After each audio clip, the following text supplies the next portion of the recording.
Assalamualaikum warahmatullahi wabarakatuh. Di sini saya akan menyampaikan materi tentang analisis kelayakan usaha dan analisis pesaing usaha. Sebelumnya, perkenalkan, nama saya Rizkika Amanatul Hasanah dari Prodi PGMI kelas B. Baik, untuk materi yang pertama yaitu analisis kelayakan usaha. Pengertian dari analisis kelayakan usaha.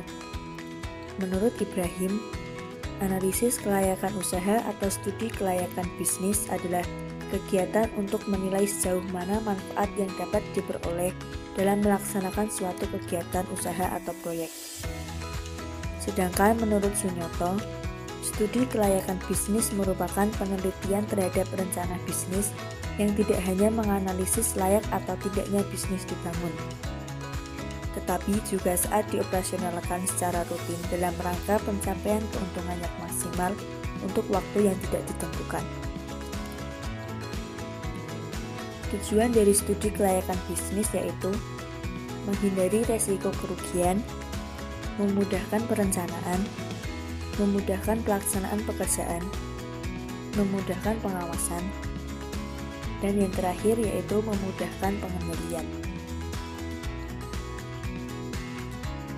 Lalu, langkah-langkah yang digunakan dalam menganalisis studi kelayakan bisnis antara lain yaitu 1. Penemuan ide bisnis. 2. Melakukan studi pendahuluan. 3. Membuat desain studi kelayakan. 4. Pengumpulan data. 5. Analisis dan interpretasi data. 6. Menarik kesimpulan dan rekomendasi. 7. Penyusunan laporan studi kelayakan bisnis. Aspek yang perlu diperhatikan dalam studi kelayakan bisnis yaitu 1. Aspek hukum, 2. Aspek lingkungan, 3. Aspek pasar dan pemasaran, 4. Aspek teknis dan teknologi, 5. Aspek manajemen dan sumber daya manusia, 6. Aspek keuangan. Selanjutnya kita akan memasuki materi kedua yaitu analisis pesaing usaha. Pengertian dari analisis pesaing usaha adalah menurut Andini dan Aditya yaitu persaingan berasal dari kata dasar saing yang berarti berlomba atau mengatasi dahulu mendahului. Dengan kata lain yakni usaha untuk memperhatikan keunggulan masing-masing yang dilakukan perseorangan atau badan hukum dalam bidang perdagangan, produksi, dan pertahanan. Lalu pengertian persaingan usaha menurut Marbun adalah usaha dari dua pihak atau lebih perusahaan yang masing-masing bergiat memperoleh pesanan dengan menawarkan harga atau syarat yang paling menguntungkan. Persaingan usaha dilakukan untuk merebut perhatian konsumen dan membuat konsumen memilih produk yang kita tawarkan.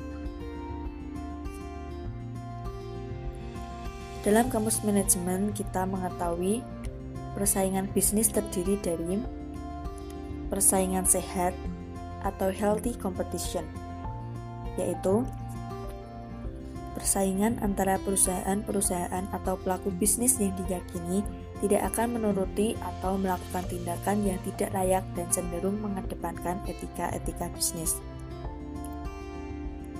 Lalu yang kedua yaitu persaingan gerok leher atau cutthroat competition.